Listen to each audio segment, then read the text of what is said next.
On débute nos rencontres de ce matin avec nul autre que le maire de Saguenay qui est avec nous. Comment ça va aujourd'hui? Ça va très bien, merci. Notre premier rendez-vous de l'année, enfin, pour moi en tout cas, enfin, parce qu'on Oui. avait hâte de recommencer l'émission. Je voulais voir votre nouveau studio. Je venais puis c'était en construction, alors je vois que ça s'améliore toujours. Toujours en amélioration ici à TVDM. Il y a juste l'animateur qui ne peut plus améliorer. Il gagne des prix, l'animateur. Apparemment. Et d'ailleurs, vous m'aviez bien coincé à ce niveau-là. Ouais. Là, on va y aller tout de suite dans nos sujets parce Ouais. qu'on a beaucoup de contenu ce matin. On va débuter, on va faire un petit retour. Il y a une entente. L'entente a été prise, en fait, avec l'École Blanc, entente qu'on attendait depuis 2013. Oui. La précédente avait pris fin. Donc, une nouvelle entente qui va jusqu'à 2017. 2019. Est-ce que... 19? Attends un peu, là. 19 Bon, dans ou 17, ces eaux-là. il y a 5 syndicats. Hein? Fait que des fois, je viens mêler un petit peu. En tout cas, c'est un contrat de 7 ans. Oui. Alors, puis ça a pris 31 rencontres. Ça a été long. Ce que je leur dis, tu sais, eux autres, moi, je veux pas augmenter les taxes, puis eux autres, ils veulent des meilleures conditions. On va s'asseoir là, puis on va essayer de trouver des moyens. Peut-être moins d'employés dans certains secteurs, moins ici, la caisse de retraite, tout ça. Alors, on regarde ensemble ce qu'on peut faire. Puis, je dois dire que je suis un petit peu chanceux à Saguenay. Malgré 5 syndicats, là, on entend dire, hein, ce qu'on dit, c'est qu'il y a des syndicats qui sont plus difficiles que d'autres, c'est-à-dire des directions locales. Là, ici, moi, là, honnêtement, là, ils comprennent. Comprends-tu quand je dis, écoute, je veux pas augmenter les taxes. Ils disent, OK, mais nous autres, on veut des bonnes conditions. OK, peux-tu parler là?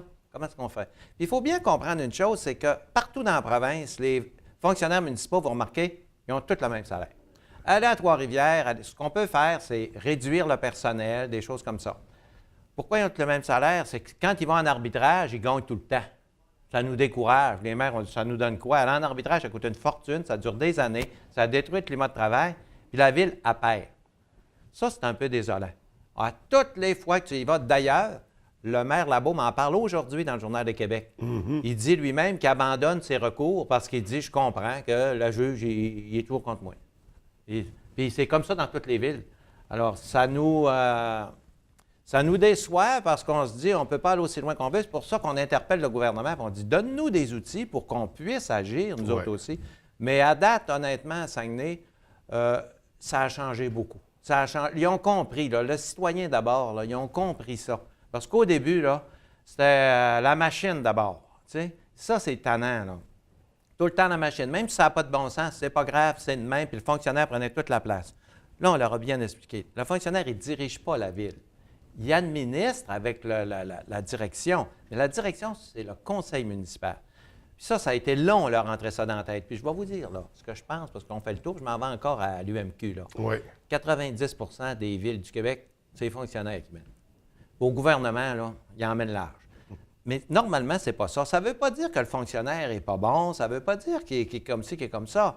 C'est parce qu'il n'y a pas une direction assez forte. À un moment donné, il faut que tu lui dises, non, écoute, là, je le sais que tu voudrais aller à gauche, là, mais moi, je te dis d'aller à droite. As-tu compris, là? C'est à droite qu'on s'en va. Puis il finit, il dit, OK, quand il sent que c'est argumenté puis c'est intelligent, il s'en va à droite puis il le fait. Faut qu'ils nous accompagnent aussi. Ils les ont tous de travers, puis tout le monde marche de reculons, ça ne fait pas. Mais je dois dire C'est un travail d'équipe. c'est un travail Tout le monde d'équipe. doit... Oui. Mais à Saguenay, là, ça s'est amélioré énormément. Donc, des belles nouvelles. Ouais. J'en déduis que tout le monde est satisfait de cette nouvelle entente. Je pense que oui. Autant la municipalité que nos cols blancs. Donc, on va poursuivre. Mais d'ailleurs, cette rencontre-là, on avait organisé une séance extraordinaire. Ouais. Séance qui devait être très courte, qui finalement a duré près de 20 minutes. Ouais. Il y a quand même eu pas mal d'actions. On ne s'attendait pas à ça. Ouais. Comment on peut expliquer ça? Parce que on a sorti un peu du cadre de la rencontre du moment. De plus en plus, il y a des conseillers qui sont fâchés contre l'opposition. Puis moi, je leur dis, si vous avez des choses à dire, parce que l'opposition s'exprime toujours devant une caméra en public, sache. Puis certains conseillers disent, nous autres aussi, on est frustrés. Alors, exprimez-vous. Exprimez-vous. Ah, il y a été un bon bout de temps, les conseillers ne s'expriment pas, mais dans ce temps-là, c'était l'harmonie. Comme la dernière fois, Jean-Yves Provencher, il me dit en montant l'escalier, en s'en allant là, il dit, moi là, il dit, j'en peux plus, le RD, là, il dit, parce qu'il donne toute l'information, puis eux autres, ils disent, c'est la grande noirceur, puis on n'a pas d'information. C'est un peu frustrant pour Jean-Yves Provencher, qui fait énormément d'efforts. Il dit, plus je leur en donne, plus ils nous disent devant une caméra qu'on ne leur en donne pas. Puis ça, il dit, il dit, avec tout ce qu'on donne, il y a des limites. Alors, parce qu'eux autres, l'opposition, ils ont comme idée que c'est un système d'enquête. C'est pas ça. C'est comme les députés au Québec. Ils peuvent pas, un député tout seul ne peut pas se dire, moi, là, à partir d'aujourd'hui, je suis un enquêteur, puis je m'en vais à Hydro-Québec. Puis je veux tout qu'Hydro-Québec me sorte mes affaires, puis tout. Ça ne marche pas de même. Il y a un gouvernement, il y a des institutions, il y a un conseil du Trésor, il y a des polices, il y a toutes sortes d'affaires. Si on trouve que quelque chose ne marche pas à Hydro-Québec, ils peuvent faire des plaintes, mais ils ne peuvent pas eux-mêmes aller enquêter puis se déclarer enquêteurs du jour au lendemain. Alors qu'ici, le RD, ils ne font que des enquêtes. Puis ça prend du temps. Vous n'avez pas d'idée. On a du monde à la ville pour répondre aux demandes d'accès à l'information qu'ils font. Ce sont 3 personnes payées à plein temps. N'oubliez pas que 2 conseillers ont 290 000 $ par année juste pour faire ça. Ils ne présentent aucun projet, mais ils font faire des enquêtes. En plus de ne pas présenter de projet, ils nous font travailler énormément. On a une dame à la ville, elle s'appelle Mme Franqueur. Ça, là, c'est un top. C'est vraiment un ange. Là. Elle ne fait que répondre. Elle répond. Parce qu'il faut que les réponses soient bien faites. On va se faire accuser d'avoir menti. Alors, il faut qu'elle réponde. Puis les questions, là, des fois, ça demande des jours de recherche. Oui. On ne fait que ça. Mais je trouve ça déplorable. Moi, je l'ai toujours dit, mais ils me disent « Ah, c'est la démocratie. » Peut-être, mais ça coûte 290 000 $ par année. Ça ne donne rien. Ça nous fait perdre du temps. Mais c'est la vie, là. Je ne peux pas empêcher ça. C'est comme ça. Donc, un conseil qui avait été beaucoup plus long que prévu. Ouais. On va changer complètement de dossier. On a des petits dossiers à la baie à discuter. D'abord, on va faire un retour sur la bibliothèque de la baie. On en entend de plus en plus parler ces temps-ci. Il y a d'ailleurs eu une intervention au dernier Grand Conseil, Reine Tremblay ici de la baie, qui venait poser des questions également. Où est-ce qu'on se dirige avec la bibliothèque de la baie? Là, la décision est prise, ça demeure au même endroit? Bon, c'est ça. Alors là, on a regardé différents scénarios. Qu'est-ce qu'on ferait? Ça fait longtemps. D'abord, ce n'était pas la priorité au début. Il y avait beaucoup de choses à faire à la baie. On ne peut pas tout faire du jour au lendemain. Alors là, on s'est dit, on va être rendu à la baie. Là. On arrive, là, parce qu'il faut faire la bibliothèque d'Arvida avant. OK? On va compléter celle-là d'Arvida. Puis probablement que quand je vais quitter dans 2 ans, là, ça va être avancé, celle-là de la baie. Pas dans le sens de la construction, mais ce qu'on va, puis tout ça, là, ça va être à la grosse veille de se faire. Alors, ce qu'on est après faire, même avant, je pense, là, ce qu'on est après faire, c'est que celle-là du palais municipal, on va la rénover. Elle va devenir une très belle bibliothèque. Le gouvernement nous subventionne quand on rénove des bibliothèques, mais il ne nous subventionne pas quand on en construit une. OK. Alors là, on s'est dit, écoute, je pense qu'elle est due, là, celle-là de la baie, puis ça va être la prochaine, mais elle va se faire au même endroit. Ça va être une bibliothèque, vous allez être surpris, là. Très moderne, très belle. On va avoir une bibliothèque de très grande qualité. C'est sûr que moi, j'aurais rêvé faire ça sur le bord de l'eau, avec des belles fenêtres, puis une belle galerie, puis regarder le Saguenay. Ça aurait été beau. J'y ai pensé longtemps, puis j'avais même quelques maisons, là. Je disais, parlez-en pas que les prix montent, là, mais regarde, ça, là, ça serait-tu beau, une bibliothèque, là? Mais à un moment donné, il faut s'arrêter, hein? Si on ne veut pas que les taxes augmentent, alors on va la faire là. Donc, un beau projet qui s'en vient, des belles rénovations. Ouais. Rapidement, est-ce qu'on sait qu'est-ce qui s'en vient exactement pour la bibliothèque, les démontants au niveau d'investissement? Je ne veux pas y dévoiler tout de suite. OK. Des fois, quand je dévoile un chiffre, là, puis, quand il n'est pas vraiment fixé, puis à un moment donné, on dit non, ça ne sera pas 2 millions, ça va en être 3. Alors, il a défoncé son budget de 3. C'est pas défoncé, c'est parce qu'on était au début, réfléchissait, puis on a un chiffre. Là, on a un chiffre en tête. On est après à analyser les subventions, là. Est-ce qu'ils vont tous subventionner ça, tout ça? Est-ce qu'on pourra en avoir plus? Il y a des programmes du gouvernement qui s'en viennent. C'est ça qu'on est après à analyser. C'est sûr que plus on a de subventions, on va en profiter. Moi, je ne laisse pas d'argent sur la table. Quand ils nous subventionnent, on le prend. Et juste pour nous faire une idée, les travaux devraient commencer à partir de ça quand? non plus, c'est pas fixé encore. OK. C'est vraiment pas fixé. Donc, on tâchera de faire un suivi pour voir les avancements du dossier. Toujours ici, à la baie, à l'arrondissement la baie, le terrain de Résolu. Donc, un dossier qui perdure au travers du temps. Où est-ce qu'on en est aujourd'hui? Au début, avant que ça soit appelé résolu, ils nous avaient donné une feuille. Ils nous le donnaient, ce terrain-là. C'était réglé.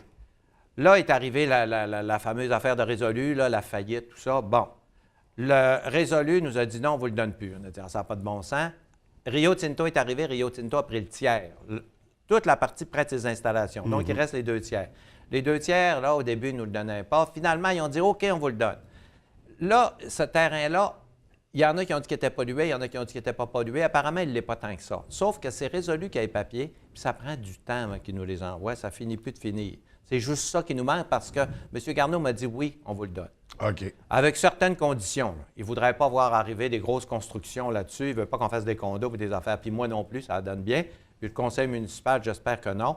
Moi, je voudrais que ce soit un beau terrain, un beau parc, là. Tu sais, c'est sur le bord du Saguenay. Moi, là, les espaces sur le bord du Saguenay, partout en ville, là, si la ville était à refaire, là, il n'en ferait aucune construction. Tu laisses ça aux citoyens. Des beaux parcs, une bordure de 500 pieds, là, ou plus que ça, 500, pas un demi-kilomètre quand même, mais une bonne partie en bordure de l'eau pour les citoyens. Les citoyens, le plein air, les activités, donc pour que les gens puissent en profiter. Oui. C'est la vision que la municipalité a du terrain actuel. Bien, moi, j'en parle aux conseillers. Il n'y a pas eu de résolution, là, mais j'en parle, puis ils semblent être d'accord avec moi. Oui, puis je crois même que c'est dans la vision du comité de l'avenir du site La Console qui, eux aussi, aimeraient établir un élément comme ça sur le terrain en question.